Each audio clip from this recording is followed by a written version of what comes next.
Yo, man, got another one for you because I know y'all like to hear that gangster-ish. You know. I got another one for you, man. We gonna talk about the Michael Fray and Alpo connection. What was it? Let's find out what it was. Shout out to Seth Ferranti for putting his input on this. That's what I'm reading this from. Seth Ferranti. He wrote a book about Michael Fray, about you know, all these gangsters, man. So let's start it off right now.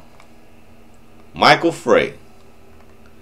A lot of factors figure in the death of the Washington D.C. street legend Fray, but the main reason was Alberto Alpo Martinez.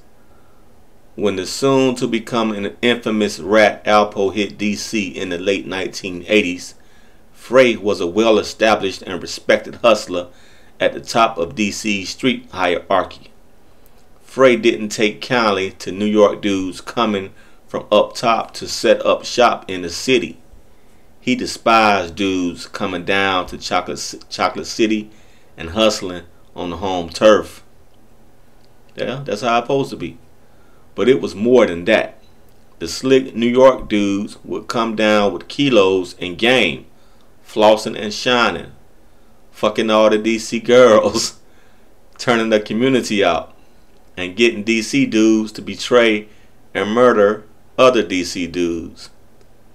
Just fucking shit up in general and then leaving the mess for Fray to clean up. Fray didn't like to feel he got played on any level, and dudes like Alpo were snakes, fucking it up for the home team. Damn, is that how you feel? Fray's attitude toward outsiders, especially the dudes from New York, was to lean on them. He put his muscle game down and dared the New Yorkers to make a move. Fray felt secure in his city and he put his mentality in effect. When Alpo came into town flossing and fronting that gangster shit, Fray called his bluff, got shit off him and didn't even pay him. He treated Alpo like a sucker. He was leaning on the New Yorker and saw him as a coward even before he started snitching. What? Fray had the 411 on Alpo, the 411 on Alpo from the jump. Before he knew him, he saw the snake for what he was. In retrospect, Fray played Alpo for the buster he was. Damn. This dude that wrote this article serious, ain't it? I saw Fray take 10 keys from Alpo one time, one hustler says. That was how Fray treated the kid. Fray got in touch with some of his people from New York, and they warned him that Alpo wasn't right. They told Fray that Alpo had set some people up in New York, good dudes, on some flip shit long before he began to tell. Really? He was a shiesty dude and Fray was forewarned. Fray knew Alpo wasn't a true gangster. He knew Alpo was fronting because zebras can't change their stripes. Once a sucker, always a sucker. But even suckers can bust their gun, and Fray didn't foresee the coward's treachery. He was too secure in his status in the city. Fray was in the life though, and death was an occupational hazard. It happened to lesser men. It happened to lesser men every day. Fray just never envisioned himself falling prey to the game. He never thought he would be a victim. The Washington Post headline read, "Alleged drug figure slain on D.C. street." The man known as Fray, government name Michael Salters, had met his demise. He was described by law enforcement officials as one of the city's largest drug dealers, but it was noted that his real power lay in his ability to referee turf disputes among rival drug dealers. He was a mediator. So in other words, Fray made big power moves, and due to this, he was a man among men, respected, feared, and loved. This didn't stop him from being gunned down on the streets he came up on. On July 6, 1991, in an ambush at 1st and Bryant Streets Northwest, an unidentified gunman opened fire on Salter's car. Washington, D.C. police reported the death of a street legend being the result. The city was rocked by his murder. Afraid that Fray was going to have him killed, Alpo paid a D.C. dude to kill a D.C. legend. Fray's body, still inside his bullet-ridden car, was left outside the entrance to the Washington Hospital Center shortly after 10:30 p.m. 5th District Captain James Coffey said Fray was pronounced dead at about 1 a.m. that morning. The police department said Fray had been shot at least 6 times. A relative of Fray's was driving a van behind Fray's car east on Bryant when he was cut off by another car near 1st Street, police said. An occupant of the vehicle that cut off the van opened fire on Fray. An uninjured passenger in Fray's car then drove him to the hospital. "I was in prison when Fray got killed," his relative says. "I'll never forget when dude came to my cell and told me that your cousin got killed last night. I got on the phone and called home and couldn't believe it. I wonder who would jump out there like that." Fray had that much pull in D.C. It hurts to even talk about this shit because nothing was really done to answer that shit. How can a nigga like Fray get killed and niggas don't tear the city up and go to war? The only person I can say really did something was his nephew Poochie. Darryl Salters, aka Poochie, Fray's nephew, was a stick-up kid who robbed and kidnapped drug dealers. He did a lot of shit behind Fray's murder, but was eventually gunned down himself. It was said that Poochie killed a few big names in the gang behind Fray's murder, but no one knew if he got the right people. Nah, he didn't get the right people, look like. I heard that this guy Brooks and Alpo were scared of Fray. That's what I heard. Fats says of what the streets were saying about Fray being taken out, about the murder. The rat Alpo said in Feds magazine Fray was about to get back in position in D.C.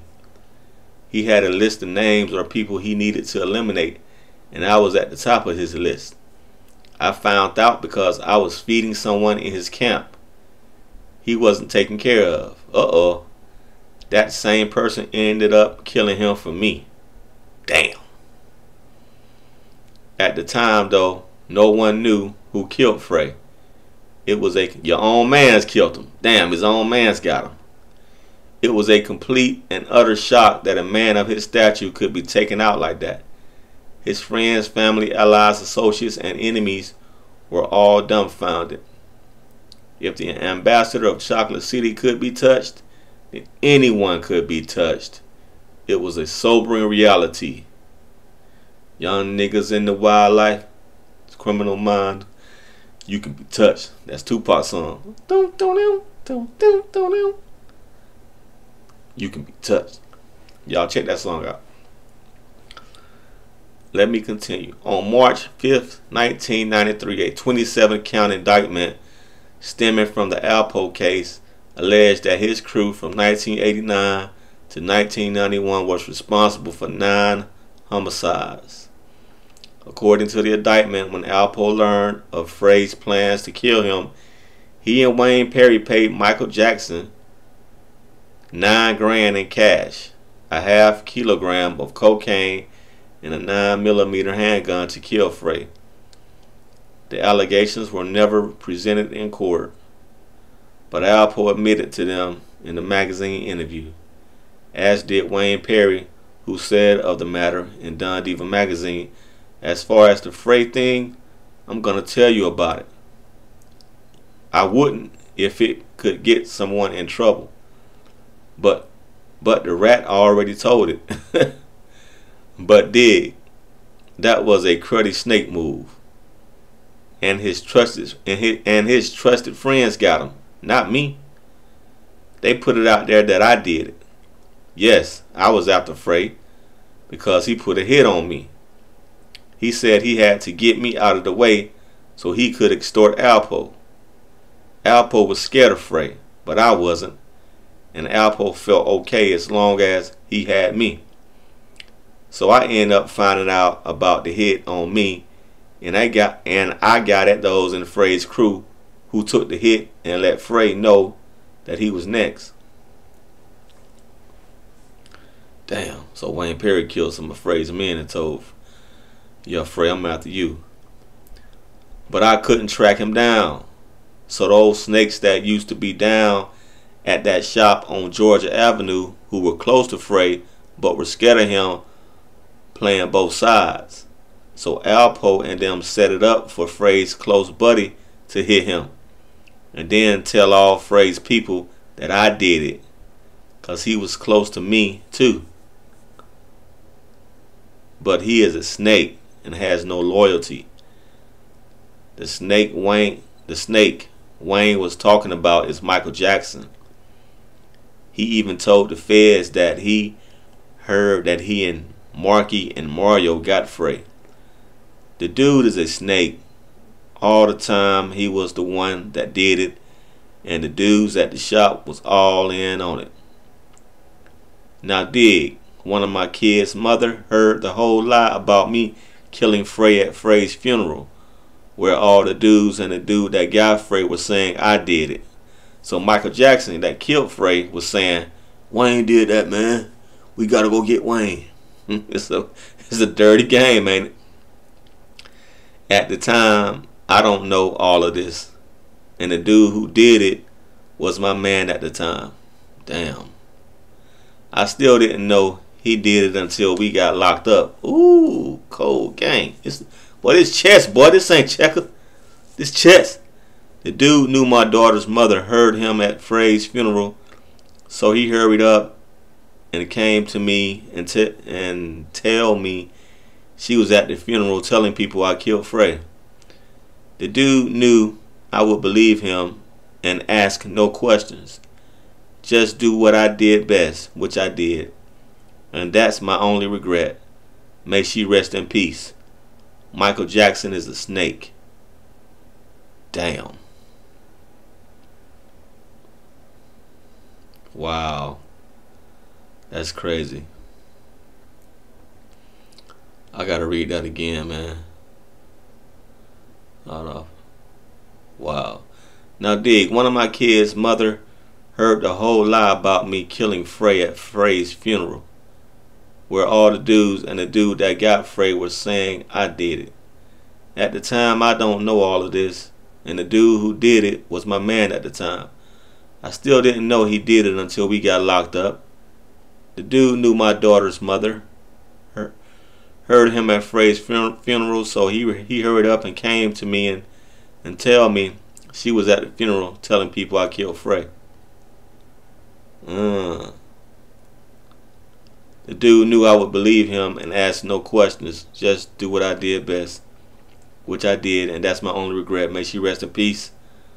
So damn, he killed a girl that knew his daughter's mother, cause Michael Jackson went and told him, "Hey, she going around telling everybody you killed Fray." Oh man, that's crazy. Before his untimely end, Fray was the subject of a 5-year investigation by the Washington Metropolitan Police and the FBI. Fray had been implemented in drug deals of more than 200 pounds, but he had proved to be too well insulated from direct involvement to be charged. Agents at times put Salters under intense surveillance and interviewed drug dealers who said they had worked with and for him. His name also came up in wiretap conversations. A dude from the R Street case was heard on a wire saying Fray had paid the district attorney $5 grand for information. That's how far his reach and influence carried, but the feds never got him. Fray met his maker in the streets. In a burst of gunfire like a true outlaw. Some rappers rap about it, but Fray lived it. He was the epitome of the original gangster. For a man like that, all that can be done is to honor his gangster, his name, and his legend. Wow, great article, man. Anyway, y'all, that's the Michael Fray, that's the Alpo, that's the Wayne Perry connection. And now we know that one of Fray's mans in his own crew killed him because he felt Fray wasn't treating him right. And he go by the name Michael Jackson. Now what happened to Michael Jackson? To be continued.